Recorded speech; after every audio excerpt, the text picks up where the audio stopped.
ہم جانتے ہیں کہ سیارے گیس اور گرد و غبار کی گھومتی ہوئی ڈسک میں بنتے ہیں۔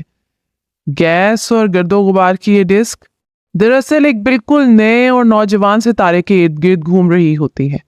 اس ڈسک کو، جس میں سیارے بننے کا عمل وقوع پذیر ہو رہا ہوتا ہے، پروٹو پلانیٹری ڈسک کے نام سے جانا جاتا ہے۔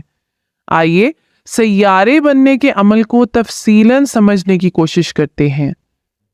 کیونکہ جب سورج بنا، جو کہ ہم نے اپنی پہلی ویڈیو میں ڈسکس کیا، اس کے ارد گرد ایک پروٹو پلانیٹری ڈسک موجود تھی، ڈسٹ تھی جو کہ بہت زیادہ ایریا پر پھیلی ہوئی تھی، گیسز تھیں جو کہ بہت زیادہ ایریا پر پھیلی ہوئی تھی، ڈینسٹی بہت کم تھی۔ پھر کیا ہوا کہ وہ ساری ڈسٹ آہستہ آہستہ کٹھی ہو کر گول پلانٹس بنانا شروع ہو گئی۔ وہ ساری گیس آہستہ آہستہ کٹھی ہو کر گول پلانٹس بنانا شروع ہو گئی۔ یہ ایک بہت بڑا سوال تھا، اس پر بہت زیادہ غور کیا گیا، لیکن ہمیں زمین پر اس کا جواب نہیں ملا۔ اس کا جواب کہاں سے آیا؟ اس کا جواب آیا اسپیس سے۔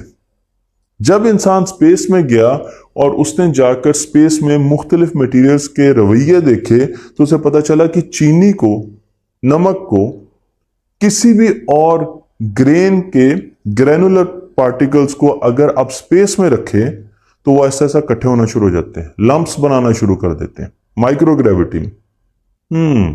مگر کیوں؟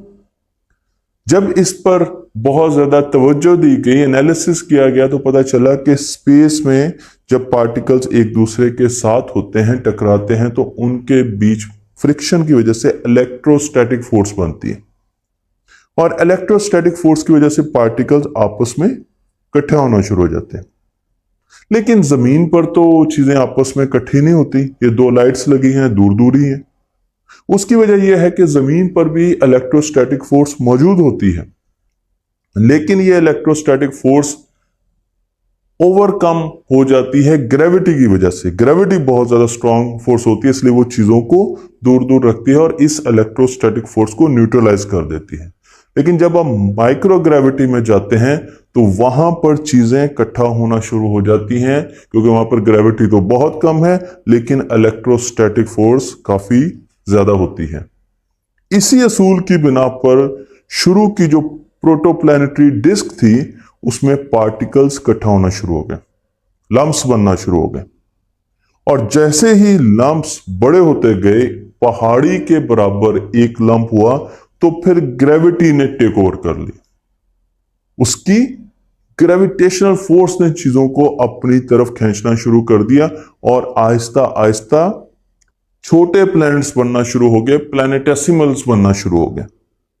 اب تک ہمارے پاس ایسی ڈسک کی جہاں ستارے بن رہے ہوں بہت سی تصویریں موجود ہیں، لیکن ان میں سے چند ایک ہی ایسی ہیں جن میں سیارے بننے کے عمل یعنی پلانٹ فارمیشن کا مطالعہ کیا جا سکتا ہے۔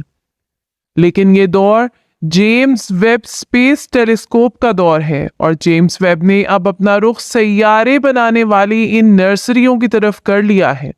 اس ویڈیو میں ہم جاننے کی کوشش کریں گے کہ کس طرح جیمز ویب اسپیس ٹیلیسکوپ سیارے بنانے کے پراسرار اور حیران کن عمل کے رازوں سے پردہ اٹھا رہا ہے۔ ہم یہ بھی جاننے کی کوشش کریں گے کہ نئے بننے والے سیاروں کا اپنے گرد موجود ڈسک پر کیا اثر پڑتا ہے۔ آخر سیارے بننے کے عمل کا مشاہدہ کر پانا اس قدر مشکل کیوں ہے، اور ہمیں اس میں کن کن مسائل کا سامنا کرنا پڑ سکتا ہے۔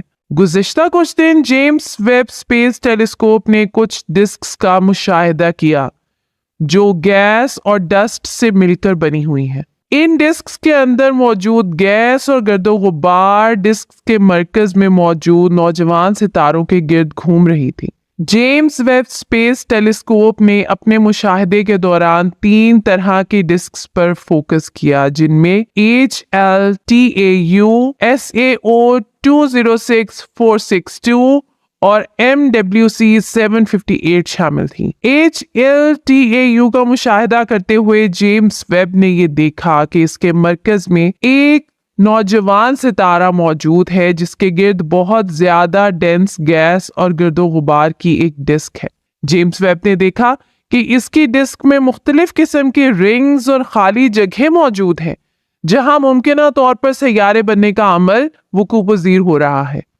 جب جیمز ویب نے کافی حد تک اس سسٹم کو اپنے مشاہدے کا مرکز بنائے رکھا تو دیکھا کہ اس سسٹم کی ڈسک میں کچھ ایسے سٹرکچرز موجود ہیں جنہیں سیارے بننے کی ابتدائی حالت قرار دیا جا سکتا ہے، لیکن کیونکہ اس سسٹم میں بہت زیادہ مقدار میں گیس اور گرد و غبار موجود ہے تو یہاں بننے والے سیاروں کو براہ راست دیکھ پانا ممکن نہیں۔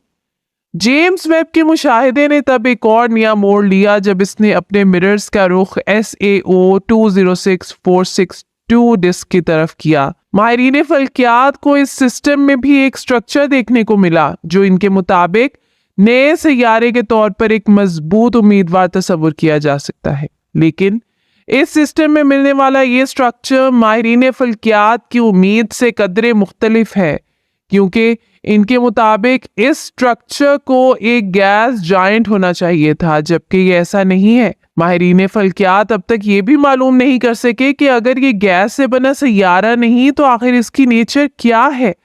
کیا یہ کوئی پتھریلا سیارہ ہے یا بیک گراؤنڈ میں موجود کوئی سیارہ ہے جو جیمز ویب کے مشاہدے میں خلل کا باعث بن رہا ہے؟ فی الحال تو ماہرین فلکیات اسے ایک سیارہ ہی تصور کر رہے ہیں جو ان کی توقع کے برعکس ہے، یعنی اس سیارے کو گیس کا بنا ہونا چاہیے تھا مگر ایسا نہیں ہے۔ فی الحال SAO 206462 ڈسک میں نظر آنے والے اس پراسرار آبجیکٹ کی حقیقت سے کوئی بھی واقف نہیں، البتہ ماہرین فلکیات پر امید ہیں کہ مستقبل میں مزید مشاہدے کے بعد وہ اس سٹرکچر کو سمجھنے کے قابل ہو جائیں گے کہ آیا یہ کوئی سیارہ ہے یا ستارہ۔ اگر سیارہ ہے تو اس کی نیچر کیا ہے؟ جیمز ویب اسپیس ٹیلیسکوپ نے تیسرے نمبر پر جس ڈسک کا مشاہدہ کیا ہے اسے MWC 758 کے طور پر جانا جاتا ہے۔ ہماری ملکی وے کہکشاں کی طرح یہ ڈسک بھی اسپائرل آرمز رکھتی ہے۔ سائنسدانوں کے مطابق اس سسٹم میں ایک بہت بڑے سیارے کی موجودگی کے سراغ ملے ہیں، لیکن یہ سراغ اتنے واضح نہیں ہے جیسے کہ اس سے پہلے بیان کی گئی دو ڈسکس میں ملے۔ سائنسدانوں کے مطابق اس کی پہلی ممکنہ وجہ یہ ہو سکتی ہے کہ یہ سیارہ یا تو اس ستارے کے بہت زیادہ قریب ہو جس کے گرد یہ گھوم رہا ہے، جس کی وجہ سے ہمیں اس کی موجودگی کے سگنل بہت کم مل رہے ہوں، یا اس کے گرد بہت زیادہ ڈینس گیس اور گرد و غبار ہو جس کی وجہ سے جیمز ویب کو اسے ڈیٹیکٹ کرنے میں مشکل پیش آ رہی ہو۔ جیمز ویب کی ان دریافتوں اور ان مشاہدات کی اہمیت کو نظر انداز نہیں کیا جا سکتا، کیونکہ سیارے بننے کے عمل کو دیکھ پانا بہت مشکل اور پیچیدہ کام ہے۔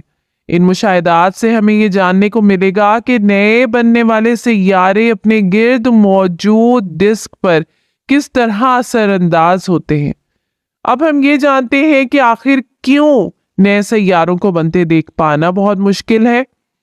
اس عمل کا مشاہدہ کرنے میں سب سے بڑی رکاوٹ ڈسک کے مرکز میں موجود ہوسٹ سٹار ہوتا ہے، جس کے گرد ساری گیس اور گرد و غبار گھوم رہا ہوتا ہے۔ کیونکہ یہ ستارہ اپنے گرد موجود سیاروں کی نسبت کئی ملین گنا زیادہ روشن ہوتا ہے، تو ایسے میں ٹیلیسکوپ کی مدد سے ان نئے بننے والے سیاروں کا مشاہدہ کر پانا مشکل ہو جاتا ہے۔ اس مسئلے کے حل کے لیے ماہرین فلکیات کئی طرح کی تکنیکوں کا استعمال کرتے ہیں، جن میں سے ایک اینگولر ڈفرینشیل امیجنگ تکنیک بھی ہے۔